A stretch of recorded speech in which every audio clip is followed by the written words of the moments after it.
अब स्टूडेंट हम लोग प्रीफिक्स के बाद बात करते हैं एरर्स और अनसर्टेनिटीज की। हमारी बुक में एक टॉपिक है जिसका नाम है एरर्स एंड अनसर्टेनिटीज।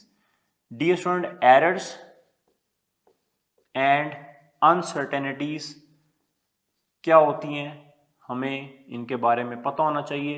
एरर्स और uncertainties, dear student, experimental value में और स्टैंडर्ड वैल्यू में जो फर्क है that is caused an error, लेकिन दोनों की रीजंस डिफरेंट है। हमारी बुक में मेंशन है एरर की रीजन है faulty operators, inappropriate method, carelessness of the person, लेकिन अनसर्टेनिटी की रीजन है limitation of the instrument, natural variation, inadequacy of the instrument और imperfection of the human sense. These are the reason of the uncertainty.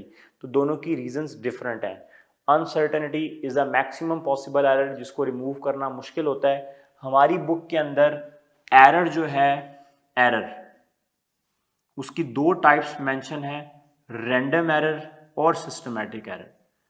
random error and systematic error. There are two types of error mentioned in our book, random error and systematic error. Random error and systematic error. Uncertainty को हम आगे जाकर discuss करेंगे। Random error एक ऐसा error है जिसकी reason हमें पता नहीं है। रैंडम, इसकी रीज़न कुछ भी हो सकती है, कोई नेचुरल वेरिएशन, कोई इन्वायरमेंटल इफेक्ट, ये इसकी रीज़न हो सकती है। और रैंडम एरर हमारी बुक लिखती है in which repeated measurements give different value under same condition. अगर आप सिंपल पेंडुलम के 20 वाइब्रेशंस का टाइम नोट करें तो हर दफ़ा उसमें पॉइंट्स का फर्क आएगा, वो बेसिकली रैंडम एरर की वजह से होता है, जिसको हम एवरेज लेके रिमूव कर सकते हैं। सिस्टमैटिक एरर के पीछे सिस्टम फेलियर है, पर्सनल एरर भी हो सकता है, इंस्ट्रूमेंटल एरर भी हो सकता है। सिस्टमैटिक एरर की रीज़न जो है वो पुअर कैलिब्रेशन ऑफ इंस्ट्रूमेंट भी हो सकती है, लिमिटेशन ऑफ इंस्ट्रूमेंट भी हो सकती है, पुअर कैलकुलेशन भी हो सकती है। और सिस्टमैटिक एरर को रिमूव करने के लिए हमें सिस्टम के अंदर का जो एरर है उसको ख़त्म करना पड़ेगा। Usually vernier calliper, screw gauge जैसे इंस्ट्रूमेंट में ज़ीरो एरर होता है, तो सिस्टमैटिक एरर को रिमूव करने के लिए हम ज़ीरो करेक्शन फैक्टर अप्लाई करके या न्यू इंस्ट्रूमेंट चेंज करके सिस्टमैटिक एरर को चेंज कर सकते हैं। तो आपको पता होना चाहिए कि रैंडम एरर में और सिस्टमैटिक एरर में क्या फ़र्क है। डी स्टूडेंट, नेक्स्ट हम लोग एक इंपॉर्टेंट टॉपिक की तरफ चलते हैं जिसका नाम है significant figure. What is significant figure? Dear student, significant figure हमारे पास होता है reliable digit, accurately known digits and the first doubtful digit make a significant figure. Dear student, जिस तरह मैं एक वैल्यू लेता हूं किसी भी चीज की 2.394, नेक्स्ट वैल्यू आती है 2.393, 2.391, तो डियर स्टूडेंट इसमें 2.39, 2.39 और 2.39 क्या है? These are accurately known digits, these are accurately known digits. और इसमें ये 4, 3 और 1 क्या है? हर किसी में डाउटफुल हैं जो कि चेंज हो रहे हैं। तो dear student, accurately known digit and the first doubtful digit make a significant figure. अब किसी भी कैलकुलेशन में कितने सिग्निफिकेंट फिगर हैं ये हमें कैसे पता लगेगा? इसके लिए हमें कुछ रूल्स को फॉलो करना है। जिस तरह डियर स्टूडेंट हमारे पास रूल नंबर 1 है, all non zero digits are significant. जितने भी नॉन जीरो डिजिट हैं वो सिग्निफिकेंट है। जिस तरह नॉन जीरो में अगर मैं लिखूं 1, 2, 3, 5, तो डियर स्टूडेंट ये सारे ही नॉन जीरो हैं, इसमें कितने सिग्निफिकेंट है? 4। अगर डियर स्टूडेंट मैं लिखता हूँ 39.45, तो इसमें भी ये चारों नॉन जीरो हैं, तो इसमें कितने सिग्निफिकेंट फिगर होंगे? 4 सिग्निफिकेंट। तो आपने याद रखना है all non zero digits are significant figures. Next dear student, second point है zero between two non zero digit is a significant digit.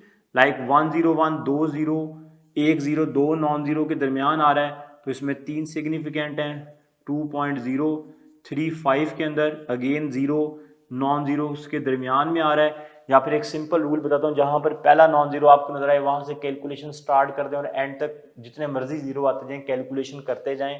तो यहाँ पे डी स्टूडेंट पहला नॉन जीरो आ गया, उसके बाद जितने मर्जी जीरो आए आपने काउंट करने हैं, तो यहाँ पे 4 सिग्निफिकेंट फिगर आ जाएंगे। Is it okay? तो ये पॉइंट आपने याद रखना है। तीसरा डी स्टूडेंट हमारे पास यहाँ पर पॉइंट है that zero to the left of non zero is not significant. जिस तरह अगर मैं आपसे पूछूं 0.00 23 में कितने सिग्निफिकेंट फिगर हैं, तो पहला नॉन जीरो यहाँ पर आ रहा है तो इसके बाद आपने काउंट करने हैं, पहले वाले काउंट नहीं करने। नॉन जीरो के बाद वालों से हमेशा काउंटिंग स्टार्ट की जाती है। तो ये भी कह सकते हैं कि नॉन जीरो से पहले वाले सिग्निफिकेंट नहीं है। इस तरह डियर स्टूडेंट ये वाला पॉइंट भी आपने याद रखना है। पॉइंट नंबर 4 डियर स्टूडेंट याद रखिएगा 3.000, इसके अंदर कितने सिग्निफिकेंट फिगर हैं, 4 सिग्निफिकेंट फिगर। आप बोलेंगे सर ये पॉइंट के बाद वाले तीनों जीरो सिग्निफिकेंट क्यों हैं, तो डियर स्टूडेंट मैं आपको बताता चलूँ, ये पॉइंट के बाद वाले तीनों जीरो आपको इंस्ट्रूमेंट की लिमिटेशन के बारे में बता रहे हैं। जिस तरह डियर स्टूडेंट ये देखें, अगर एक वर्नियर कैलिपर का लीस काउंट 0.01 सेंटीमीटर है तो उससे जो हम वैल्यू मेजर करेंगे डियर स्टूडेंट, अगर मैंने उसे वैल्यू मेजर की है 45 पॉइंट, तो उसके बाद 2 जीरो का, ये वाले जो 2 जीरो आ रहे हैं ये बेसिकली उसके लीस काउंट में डेसिमल के बाद 2 डिजिट हैं, उनके बारे में मुझे बता रहे हैं। तो इसका मतलब डियर स्टूडेंट ये है कि डेसिमल के बाद वाले जीरो जो हैं वो सिग्निफिकेंट होंगे अगर वो नॉन जीरो के बाद आ रहे हैं। लेकिन डियर स्टूडेंट इसके साथ आपने ये पॉइंट भी याद रखना है, अगर मैंने 3000 किलोग्राम, अगर सिर्फ 3000 है और इसमें डेसिमल नहीं है, तो इसके लिए पहले आपको पता होना चाहिए कि इंस्ट्रूमेंट का लीस काउंट कितना है। अगर मैंने 3000 किलोग्राम का मैस मेजर करना है और इंस्ट्रूमेंट का लीस काउंट हमारे पास है 1 किलोग्राम, तो डियर स्टूडेंट हम कभी भी नहीं कह सकते इसमें 4 सिग्निफिकेंट फिगर हैं। डियर स्टूडेंट अगर हम डेसिमल के बाद इंटीजर की बात करें, जिस तरह अगर मैं आपसे कहता हूँ जी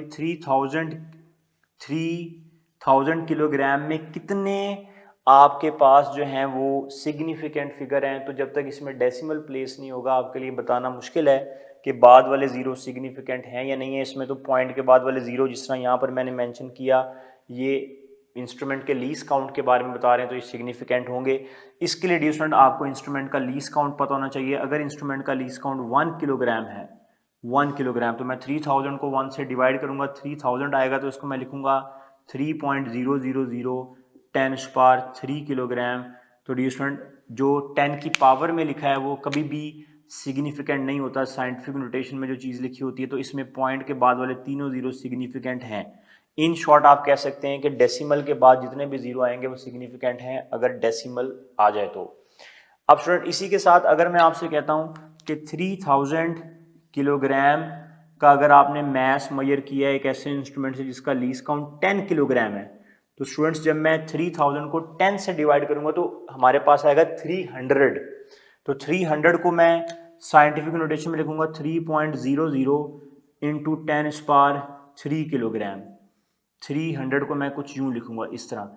अब स्टूडेंट इसके अंदर हमारे पास इसमें कितने सिग्निफिकेंट फिगर थे 4, और इसमें हमारे पास कितने सिग्निफिकेंट फिगर हैं 3। तो एक सिंपल तरीका है, 3000 को जब आप 10 से डिवाइड करेंगे तो हमारे पास आएगा 300। अब इसमें जितने भी हैं 3 के बाद वाले जीरो वो सिग्निफिकेंट हैं। इस तरह जब आप 3000 को 1 से डिवाइड करेंगे तो 3000 ही आएगा। उसको डेसिमल प्लेस में मैंने लिख के कैलकुलेट कर लिया कि उसमें कितने सिग्निफिकेंट फिगर हैं। तो अगर कोई भी चीज़ आपको इंटीजर में दी जाती है तो उसको आप लीस काउंट के अकॉर्डिंग डेसिमल में कन्वर्ट करें और फिर आप उसमें बता सकते हैं कि इसमें कितने सिग्निफिकेंट फिगर हैं।